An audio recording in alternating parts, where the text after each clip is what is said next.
people think that if they have a will, they don't need an estate plan or they don't need a trust. That is not correct. You will not avoid probate if you only have a last will and testament. A probate, just to kind of go back a little bit, is where the court is responsible for marshaling your assets and overseeing the distribution of your assets. Your heirs will battling with the legal system and potentially each other for at least 6 to 9 months in a quick probate, but could be years. Well, today I have a special guest. We have attorney McMenomy from McMenomy Law. I know you wear many hats, but one of your expertises is estate planning.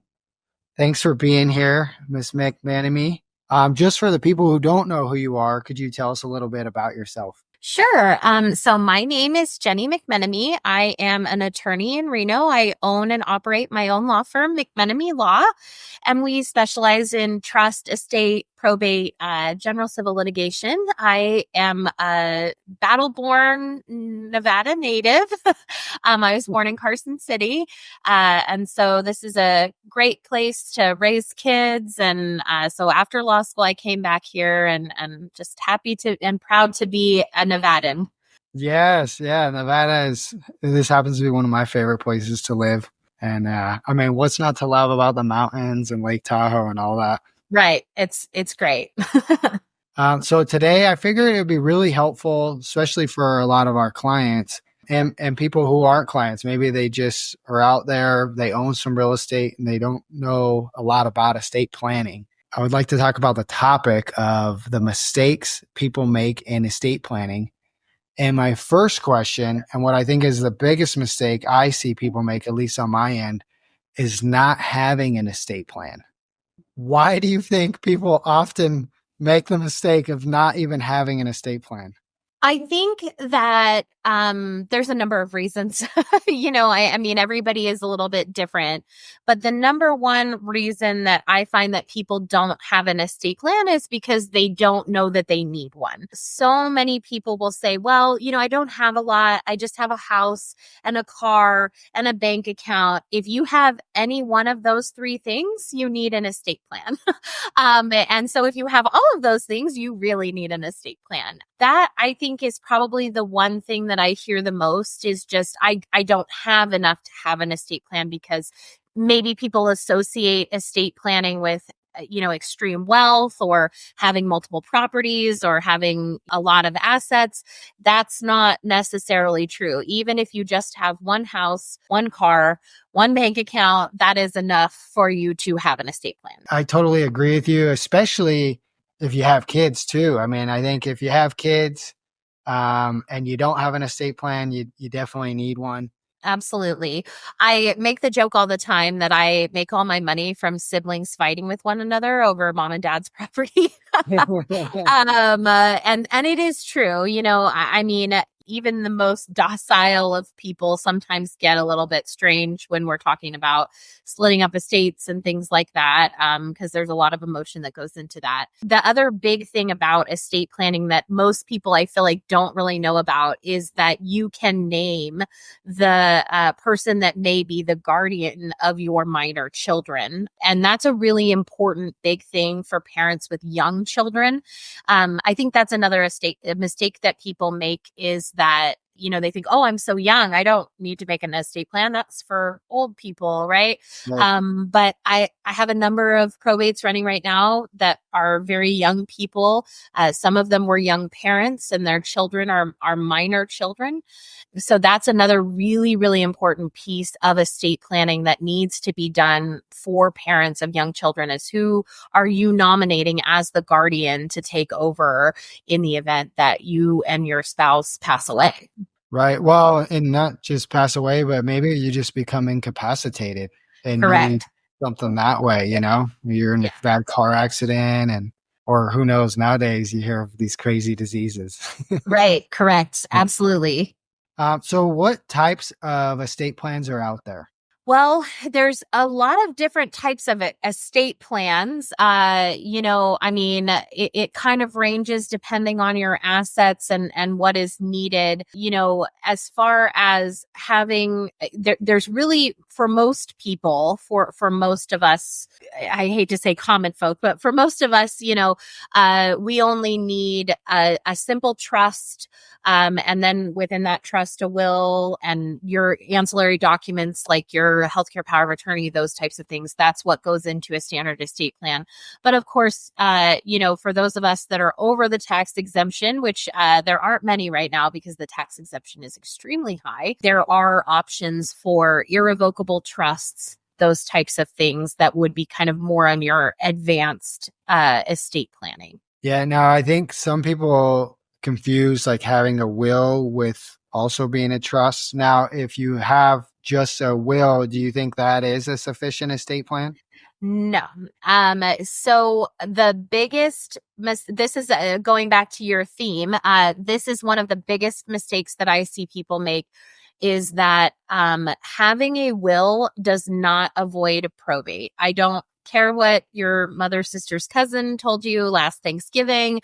There's a very weird, strange rumor that goes around where people think that if they don't have, or if they have a will, they don't need an estate plan or they don't need a trust. That is not correct, right? You will not avoid probate if you only have a last will and testament. That a probate, just to kind of go back a little bit, is where the court is responsible for marshaling your assets and overseeing the distribution of your assets. It's kind of a cumbersome process. It's a long process.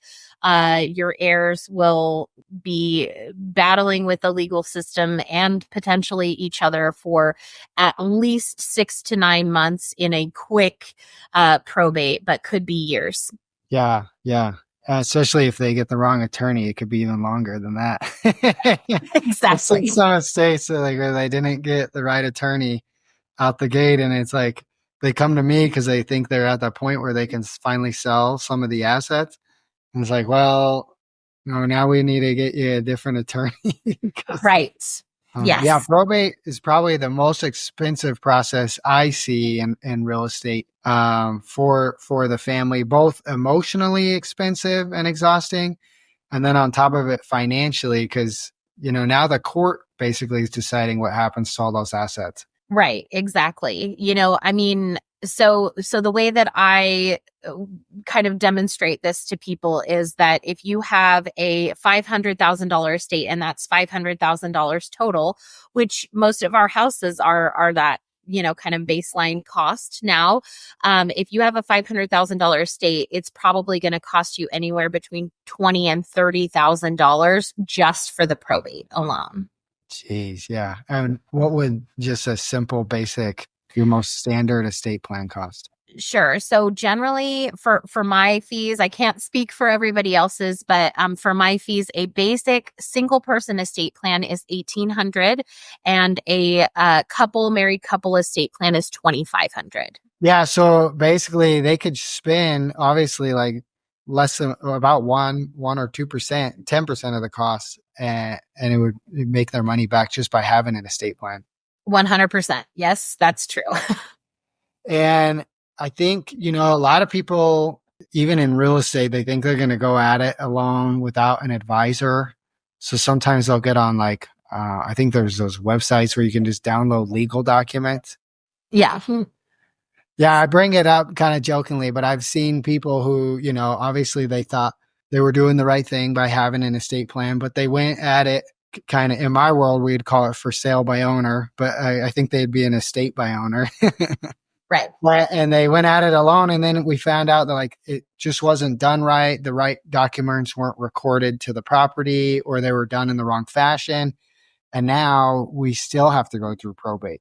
Right, right. So that is definitely, if number one is not having an estate plan, number two is printing the documents off of LegalZoom or even paying a paralegal, frankly, to do it.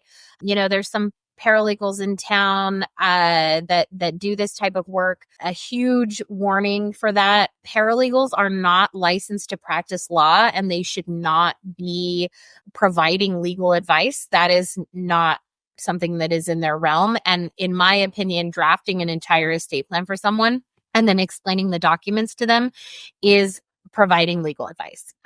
So as far as that goes, be very, very cautious. In fact, really just don't do it. It is like stepping over a dollar to save a dime, right? They may be a little bit less expensive. Think you're going to kind of cut the corner there, and you will oftentimes end up in probate because the documents that are prepared aren't even worth the paper they're printed on, when it comes right down to it. I can't tell you how many times I've seen that. Yeah, that would be a big mistake.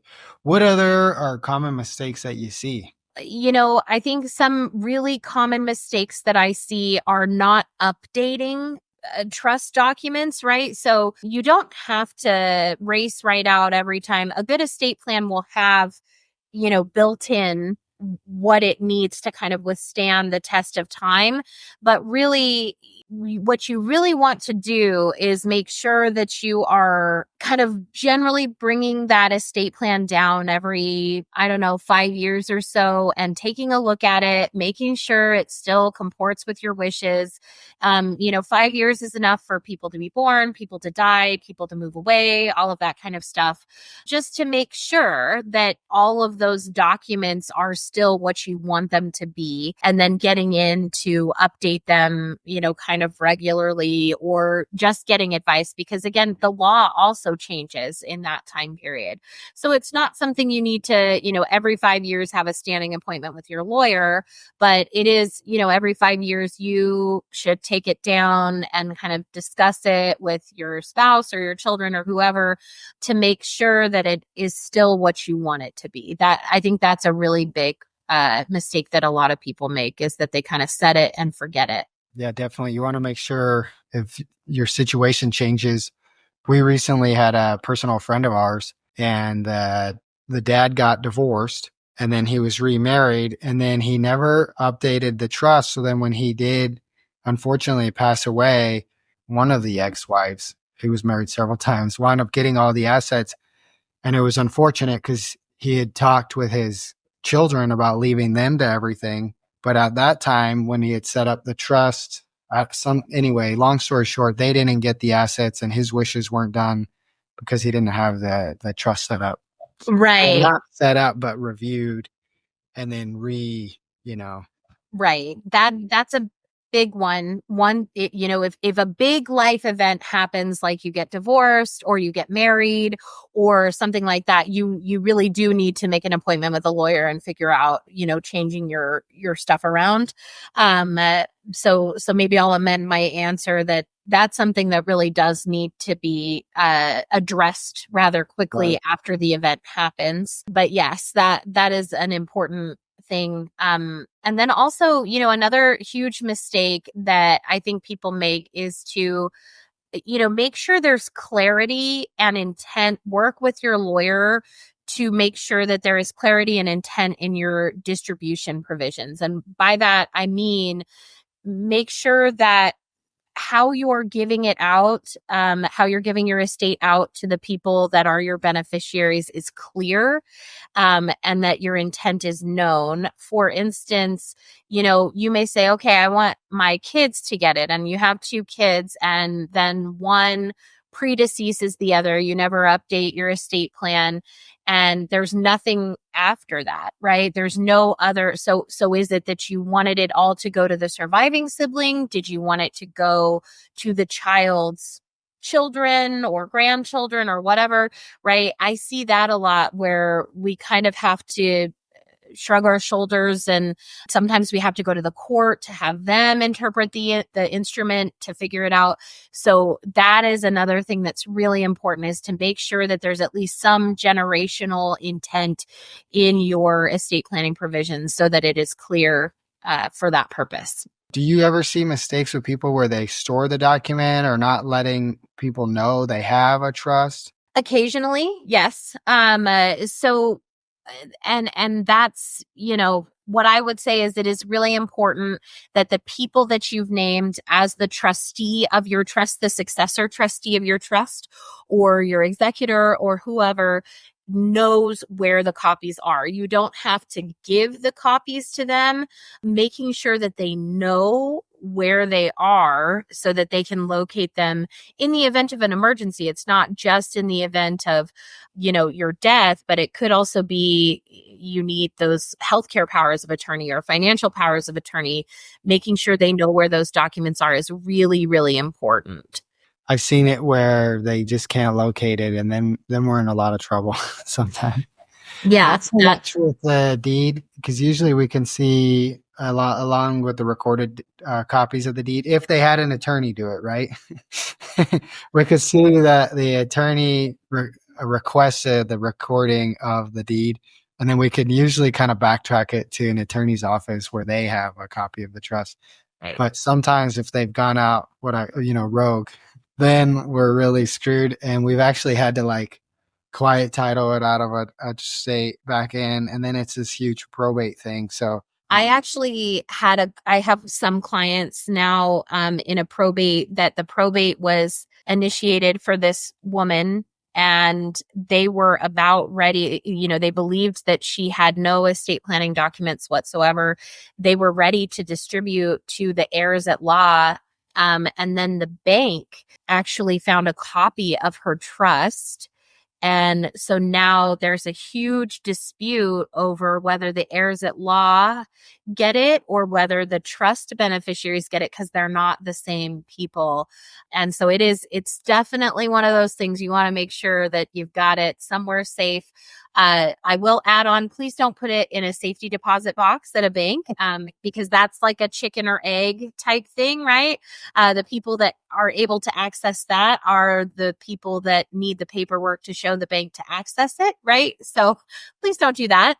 And also, if you're going to put it in a safe, in a gun safe, I actually had a client one time that he had ammunition in the safe, and then the house burned down and the ammunition exploded inside the safe because of the heat, and it destroyed all his estate planning documents. So yeah, if you're gonna do that, keep it in a safe or a safety deposit box. Just make sure you got a copy somewhere. So oh, that's crazy. yeah, They think they're making it safe, and then it blows up. right, exactly. Yeah, well, you have seen it all. So I think people, how could people get a hold of you to set up one of these estate plans? I think all my clients, if they don't have one, should definitely get one. And how would be the best way for them to get a hold of you? So estate planning consults are free. You can always come in and we talk about it here. So you can contact my office. My office number is 775-525-8850 and schedule an estate planning consult with me. Okay, perfect. And I'll put all that information here at the bottom of the video that they'll be watching. Is there anything else you want to add to today's conversation? I don't think so. Thank you so much for having me on, and hopefully I provided some insight. Yeah, definitely. Thank you. Thank you for being here. I think they're going to get a lot of value out of this. Absolutely. So we'll talk to you soon. Okay.